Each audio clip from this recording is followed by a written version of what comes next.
you. I haven't seen many of you in forever. If you don't catch me live and we're watching on YouTube, put it in the comments. I'll read it. It's just like a chat. By all means, comment on anything you see as you go, and I'll answer it. I'm still small timer enough that I answer those things. Right, all your comments, all your criticisms. There you go. Should we create a new one? I've created 3. I haven't played many of these. Necrophage is one of the newer options. I'm pretty standard with the robots kill everything situation. I think this was like a swarm type situation. I definitely usually play rather militaristically. So there's that. Let's create a new one, just so everybody can like get an example of what we're doing here. And I have plenty of time. I am waiting for the dog to come back from the vet, so as soon as I get that phone call, I will have to go pick up the dog. And then maybe stream more, maybe stream not, who knows. But it's going to be several hours, I'm sure I'm going to be doing this. We're going to change just to sitting down desk. Oh, the process for setting up the stream is almost as long as streaming.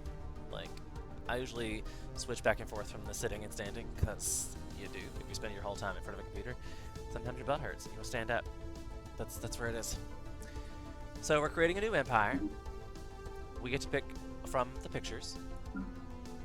I'm not sure what the pictures really mean. I mean, like, pictures don't really affect anything, and you can purchase different packs of them.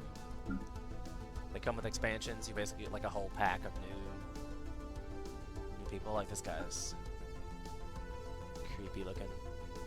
I feel like it's like a Cylon. I don't know why. Oh, look at that, like the throat punch thing. Weird. Machines. I love the machines. These are locked because I don't pay for them. Hashtag I don't pay for that. This one's cool. Looks very spider-like. If you were going to go for deadly machines. How are we playing this? How's the stream want me to play this? Should we go a passive plant species? I'm like, which one of these looks passive? Yeah, this guy, he looks super passive. Like, I'm just gonna gnaw on your head for a couple days. Just hold still while I gnaw on your head for a couple days. What? Look at that with the movement. That was cool. I wonder if he does that a lot. I don't know which one of them to do what.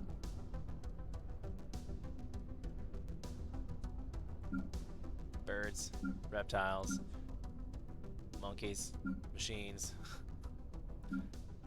musculoids. I'm not sure what that is. What do we want? Anybody have any thoughts? This guy looks cool.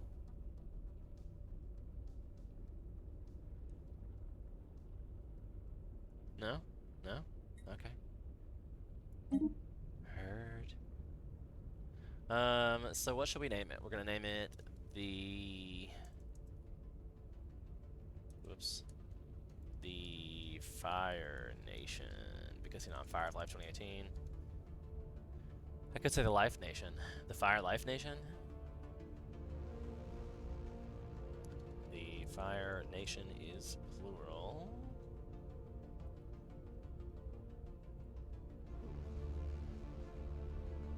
I don't know what just happened. Like, whoa. They have a new, indeterminate gender. Because, obviously, they're, like, really... The Fire Nation. It's so, we are here to destroy.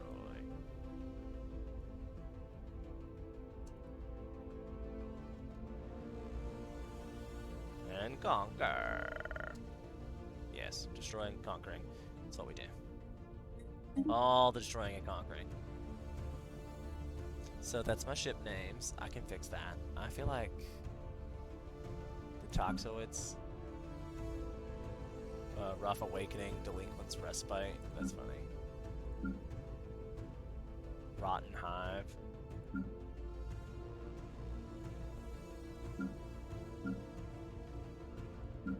I try to find things that I can pronounce.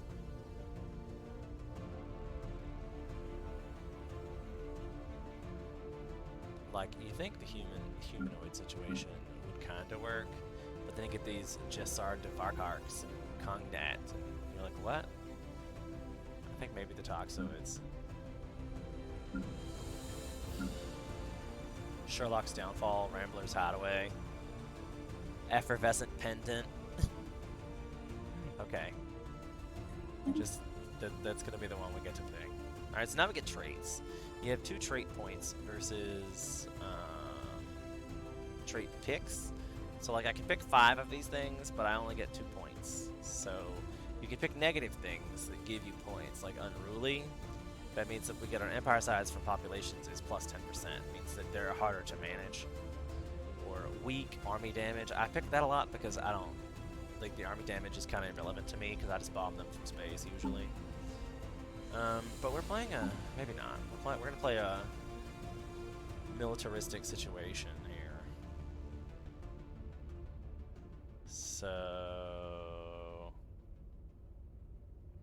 we're gonna look for things that would give us more destructive power. That's kind of cool. Replaces 50% of the base food upkeep with the energy upkeep, but also awful because it's going to cost more energy situation. They're radiophobic, replaces the base food with energy. This energy upkeep is removed for pops living on tomb worlds. Okay. Each pop working as a slave or better produces 0.02 monthly organic pop assembly.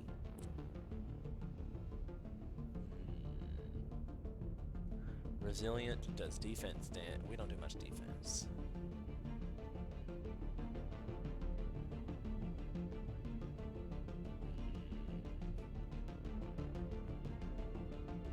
That might be good. Nomadic. Strong. Because that gives us worker pop resource output, which makes more sense. Quarrelsome. That seems to be a thing. Then I can pick a leader experience gain, leader level cap. Pop growth speed is always nice as well. So let me find another negative so I can get a pop growth speed. Slow learners, I'm fine with that too. And rapid breeders. So that way we picked out all our traits. So they're nomadic, they're strong, they're quarrelsome, they're slow learners, and rapid breeders. Sounds like I want to be like America, but that I live there. Sad days. Sad days. Homeworld name. Look at him twitch every time I do that. Like, why is it? He's like breaking it. Like, why is he making that face? What's happening? Can I break the game like this? Maybe not. Maybe not. Maybe not. Okay, so what are we gonna name it? Fire World? You know, because they have a theme.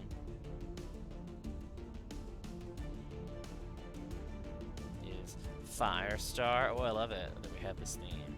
It's so easy to name stuff. Starting solar system.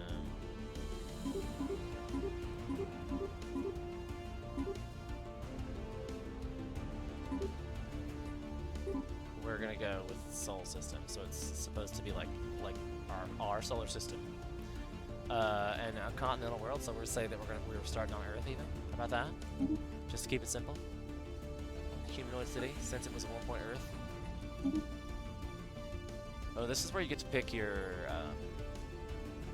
how you got to space, basically. Oh, why am I so yelling all of a sudden?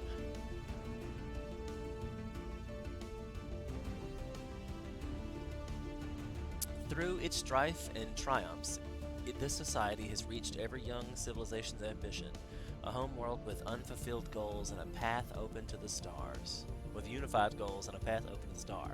You start the game with an additional 4 pops and an additional 2 districts. The Mechanist. The civilization has been preoccupied with the ideal of metallic automations metallic automations since the early steam age. Although many said it could not be done, the first true robots left the assembly lines long before even rudimentary spaceflight was achieved. Syncratic evolution. A second species forms an integral part of the civilization. They are big, strong, and most of them have the intelligence of a particularly dim-witted child. Ancient wars have culled their species of most aggressive tendencies, leaving them quite servile. Life-seeded. The civilization has evolved in a paradise possibly designed just for them. Their home world is a Gaia world, starts with 30, with several rare planetary features. Habitability preferences set to Gaia world preferences, making other planets undesirable, so it's hard, like, you're building that tall. Baptized by nuclear fire, the civilization has faced total annihilation and survived, devastating yet unbroken. They have rebuilt civilization from the ashes of the old world. The capital starts as a tomb world, gains the survivor trait, granting tomb world habitability and leader lifespan. The remnants. The civilization once spanned the void, controlling much of the galaxy. They were eventually defeated and almost destroyed, but after a long period of destitution, they are returning to the stars. They start with a relic world, the size of your home world. It starts with archaeostudies technology and the facility of archaeostudies building. Okay. The civilization inhabits a ring world built by the unknown forerunners. If it can be understood and fully repaired, it will grant them great power. Starts with the Shattered Ring World as your home world. The Shattered Ring World can be repaired, unlocking special Ring World segment districts. Habitability preferences set to Ring World preferences, making other types of settlements undesirable. The civilization has made a home in space for as long as it's maintained records. Life in the typical planetary environment is anathema to them. They live on 3 orbital habitats that were only recently united. They start with orbital habitats and the technology to build more. Members of your species thrive in habitats that produce 15% more there. Severe habitability penalties alongside 15% protection penalty on all normal planets. Hydroponic farms have a +1 farmer jobs. Habitat administrators replace politicians with colonists. That could be interesting. A fallen empire has meddled in the development of the civilization for thousands of years, guiding them onto a path of their choosing. Start as the subject of a fallen empire. Ugh. The civilization has a dominant gateway in their home system. Potential technology benefit or looming menace. The hive evolved as a symbiotic relationship with the vast tree. The tree grants them many benefits, but the loss would cripple them. I've played that one before. It's me. Civilization has hidden boons in the solar system, placed there by distant past by a mysterious benefactor. Starts with archaeological sites related to the mysterious benefactor in your home system. I've not played that one. That sounds exciting. Calamitous birth. Not native to their homeworld, these lithoids arrived in a meteorite, slammed into the planet, and killed most of the native life. That's funny. The machine intelligence has long since consolidated all resources in their home system into the capital world, covering it entirely in machinery. I've played that one before. The civilization established early contact with their immediate alien neighbors, finding strength in their differences. They soon decide to face the future and whatever might bring them together. Of a non-hegemony federation with 2 additional members, a choice of federation types. Oh my god, that sounds like so much trouble for trying to destroy the world. The civilization established early contact with their immediate alien neighbors. Gradually, over the span of the centuries, they masterminded the birth of an interstellar union in which they would have a dominant role. So that way you're basically like, this is the Federation, this is Star Wars. Okay, thanks. The civilization homeworld is highly unstable and is only a matter of time before it explodes, and their only hope is to seek refuge elsewhere before it's too late. It's challenging. You only have 35 to 45 years to get off the planet. I feel like that's us now. That's where we are as America right now. The civilization originated as the lost and forgotten colony separated from the homeworld long ago. Its struggling colonists endured many hardships before they were able to build up necessary technological and industrial base that would allow for their return to space. An advanced empire of this species is spawned somewhere in the galaxy. I've never played that before, but sounds fun. Necrophage we're not doing. Clone army. The species of the short-lived, infertile soldier clones, exceptionally proficient in matters of war, left masterless and alone to question their engineered purpose and uncertain fate. You start with 2 ancient clone vat buildings in your homeworld, producing clone soldier population.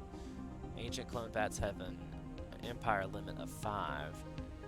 Clone army admirals will grant an additional 25% fire rate and reduce ship upkeep.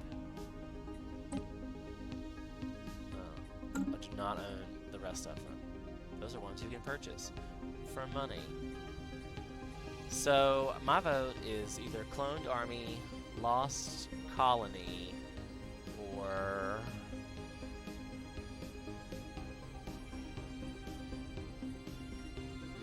so what was it? I thought there was a third one. It was Calamitous Birth.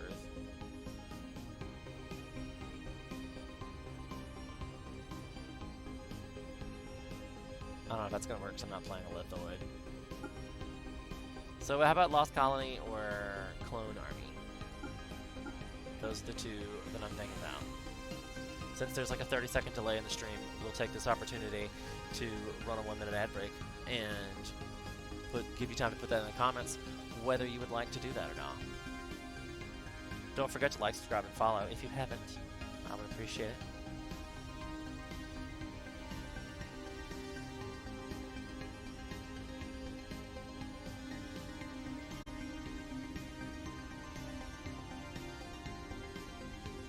This is the kind of stuff you get while if you're subscribed. You don't have to watch the